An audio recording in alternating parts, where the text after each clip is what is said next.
मैंने देखा है कि खूब पैसा आता है, खूब पैसा खर्च होता है, लेकिन जो जरूरी काम है उनमें किसी का ध्यान नहीं होता है।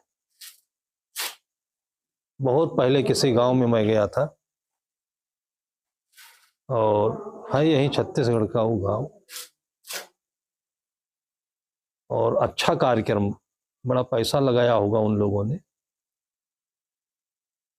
सुबह टहलने निकला तो जो पानी आता है, उस दिनों में पानी गांव में बहुत कम आता था, बोर नहीं होते थे, तो पानी के लिए माताएं बहनें सब गगरा लेकर के, अब तो ऐसा नहीं दिखता कहीं, गांव में एक टोटी खुली होती थी, और सवेरे 7 बजे वो टंकी वाला खोलता था, तो लंबी लाइन, लंबी भीड़ उस टोटी के किनारे किनारे, फिर उसी में गगरा मांजना है, साफ करना है, पानी भरना है। इतना करते करते उस टोटी के चारों तरफ लगभग 5 मीटर के डायमीटर में इतना कीचड़ हो गया था कि कम से कम 1 फीट पैर कचड़े में घुस करके तब पानी निकालना पड़ता था। और मुझे लगता है कि गांव बहुत बड़ा नहीं था, लेकिन गांव के 75% लोग वहीं इकट्ठे होकर के महिलाएं पानी ले जा रही थी। जो कार्यकर्ता लोग थे समिति के, वो आए, तो मैंने कहा कि भैया 1-2 साल आप कार्यक्रम बंद करा दीजिएगा, कार्यक्रम में इतना पैसा आप खर्च कर रहे हो, उस टोंटी के आसपास एक बढ़िया सा चौकी बना देते कि माताओं के आंचल में दाग नहीं लगता।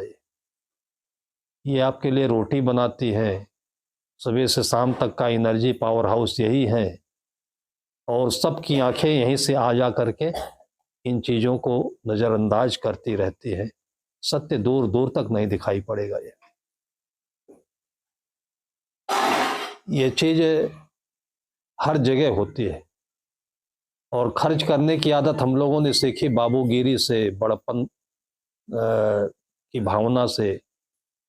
मतलब ये कि हम बड़े लोग हैं, और खर्च होगा तो कमाने की चिंता भी होगी, तो कमाने के लिए फिर जिस प्रकार से हो सके वही रास्ता हम लोग अपनाने लगते हैं। आज वही आदत है कि लोग पैसे की कदर नहीं कर पाते हैं, पैसे का मैनेजमेंट सही नहीं हो पाता है, इसलिए पैसा है, आदमी है, घर है, लेकिन एक सुंदर सामंजस्य नहीं है। और इन्हीं चीज़ों को सतगुरु कबीर साहब ने पारख कहा, हीरा पड़ा बाजार में, रहा छार लपटाए, कहते मूर्ख पचमे कोई पारख लिया उठाए। अभी कोकुहा में कार्यक्रम था, 2-4 वर्ष पहले हम उस गांव में गए थे, तो कच्चा घर दिखा था, खपरे वाला घर दिखा था, थोड़ा सा सामान्य टाइप का था। इस बार गए तो बहुत भव्य, बढ़िया, अच्छा, सुंदर एक भवन दिखा, और सबसे खूबसूरती ये थी कि उस भवन के डिजाइनिंग इतनी सुंदर थी कि बाहर भी 1-2 बाथरूम, इसलिए कि जो कोई आए तो बाहर बाथरूम में फ्रेश हो ले, हाथ पैर धो ले।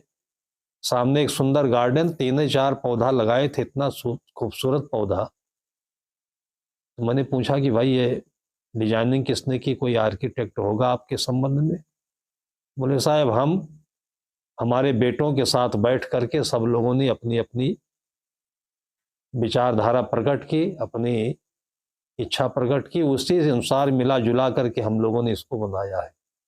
मैं समझता हूँ कि अगर कोई अच्छा आर्किटेक्ट आया होता तो वो भी इतनी खूबसूरत डिजाइन नहीं दे सकता था। घर में ही इंजीनियर हो जाते हैं, भावनाएं जुड़ती हैं तब, सामंजस्य बढ़िया बनता है तब, और ख्याल होना चाहिए और जिम्मेदारी का एहसास होना चाहिए कि घर में माताएं, बहनें, बच्चे किसी चीज़ से जूझ नहीं रहे हैं, समस्या से, तकलीफ से, संवेदनाओं से। ये ध्यान है। ध्यान को दूर हम लोगों ने अभ्यास में लगा दिया, आंख बंद करो, बैठो, कहीं आग लगी हो भले, कोई मर रहा हो भले, कोई रो रहा हो भले, कुछ बिगड़ रहा हो भले। ध्यान तो वहां तक पहुंचना चाहिए, जैसे कहावत कही गई है कि जहां न पहुंचे कभी रवि, वहां पहुंचे कभी। जहां सूर्य की रोशनी नहीं पहुंच सकती है, कवियों की संवेदना पहुंच जाती है। और जहाँ न पहुँचे गाड़ी वहाँ पहुँचे मारवाड़ी। मारवाड़ियों के लिए कहा गया कि वो लोग छोटा बन करके, गरीब बन करके और मेहनत करके, अहमदाबाद में मैंने अच्छे अच्छे सेठों को देखा है और 2 क्लास भी नहीं पढ़े थे, लेकिन मारवाड़ क्षेत्र से गरीबी के मारे चले हैं, बर्तन मांजा लोगों के घरों में, कबाड़ के इकट्ठा काम किया है और उसके बाद फैक्ट्रियों में चपरासी बने हैं और उसके बाद आज एक बहुत बढ़िया केमिकल की सुंदर फैक्ट्री चला रहा है वो आदमी। मैंने पूछा कितनी पढ़ाई की हो, तो बोले साहब पढ़ाई का नाम निशान नहीं था, घर में रोटी के लाले पड़ते थे और केवल मैं दस्तखत करना जानता हूँ। जो हम लोग बीएससी में पढ़ते, एमएससी में पढ़ते हैं, वो फार्मूला वो आदमी सेठ अपने केमिस्टों को बता रहा था। ये ध्यान का कमाल है ये। तो ये चीज़ें कहाँ से उत्पन्न होती है? संवेदना से, अंदर की भावनाओं से। और शुरुआत कहाँ होती है? अपने अपने घरों से। और इसका इंचार्ज मुखिया कौन होता है? माता पिता होते हैं। छोटे छोटे बच्चों को देखिए, अभी वो बच्ची कितनी बार ट्राई की उसने इसको जलाने की, सब उसको माचिस से छीन दिया, उसको हाथ से हटा दिया। मतलब जब वो सीखना चाहती है तो किसी के अंदर ये ध्यान नहीं है कि ये मौका सबसे बेस्ट है उसको पढ़ाने का। माचिस खोल दो, तिली जला दो। वो क्या करते थे जानते हो?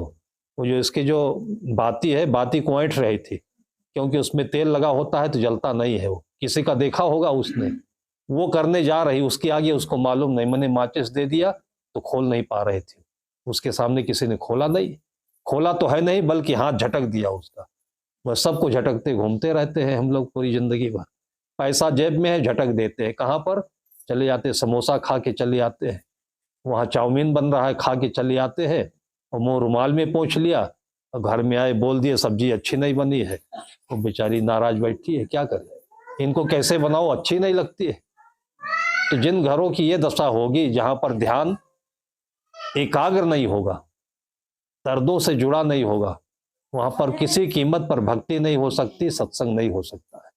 सत्संग का सही मायने सोचे और देखें और सीखें तो हमारे घर आंगन में ये सुंदर आश्रम है और यहीं पर समारे हमारे देवी देवता हैं, यहीं पर भगवान हैं। उनसे हम दिल को जोड़े और उनकी संवेदनाओं को पहचान करके उसका हम परफॉर्मेंस दे, एक सुंदर आकार दे। वही हमारा सुंदर व्यवहार होगा जो हमारी दुकान पर भी 4 चांद लगाएगा, ऑफिसों में भी हमारा प्रमोशन कराएगा और एक सुंदर राजनेता बना करके हमें देश का एक होनहार बेटा देगा। ऐसे ही सबके घरों में हमें दिखना चाहिए। इन्हीं शुभकामनाओं के साथ में बोलिए सद्गुरु देव की। दिल से दिल न मिलने से ये दिक्कतें पैदा होती है कि आज ये भैया गया यहाँ से और किसने, आपका बेटा है क्या? हाँ। ये गाड़ी लेकर के जो गया था, हाँ। आपका बेटा है? हाँ। तो आपने इसको भेज दिया लेकिन पता नहीं बताया। नहीं साहब। आपके पास प्रांजल का मोबाइल नंबर था, उसको नहीं दिया, बस आपने इनको गाड़ी पर बैठा करके भेज दिया। अभी पहुंच गए आश्रम में, आश्रम के जो जिम्मेदार थे वो ताला लगा करके चले आए हमारे पास में। हम लोग बैठे हुए हैं, ये फोन कर रहे हैं आपके पास में, आप कह रहे हो चला गया है। इतना नहीं बताए कि मेरा बेटा ये है, उसका मोबाइल नंबर ये है, आप उसको पता कर लीजिए। या आप उसको मोबाइल नंबर दे होते, जानते हैं आधा घंटा ये अकेले में बैठा रहा वहां पर, ये वहां परेशान, हम यहाँ परेशान और रात बेचारी सुनी पड़ी हुई है। तो इस प्रकार से जो ध्यान एक दूसरे से नहीं मिलता है, उसका कारण यही है कि संवेदनाएं हमारी पतली नहीं है, मोटी हो गई है। और इसे एक जगह नहीं कई जगह हम देखते हैं।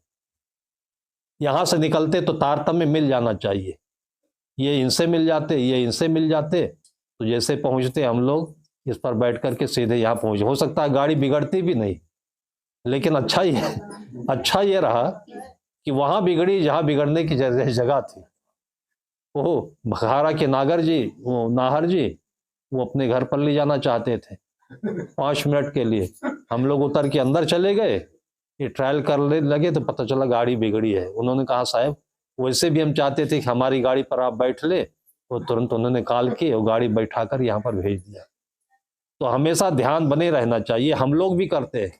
हमारा साथी कोई कहीं गया होता है, एक एक पल्ले की एक एक क्षण की जानकारी होती है, क्या कर रहा है, कब आएगा, क्या होगा। और ये काम माता पिता भी करते हैं। दूर अमेरिका में बसे हुए बच्चे को मैंने देखा है कि शाम के समय में जब अपनी बूढ़ी दादी से फोन कर लेता है, जी भर जाता है, तब फिर रोटी सागू खाता है। इसको ध्यान कहते हैं। और ये ध्यान इस बच्चे के अंदर में खूबसूरती से देखा जा रहा है, और इसको आप प्रज्वलित करते रहे। यही आप लोगों के प्रति संत महापुरुषों की तरफ से मंगल कामना है। बोलिए सदगुरु देव की है। हाँ, आखिरी में और आरती कर रहे हैं वहां पर।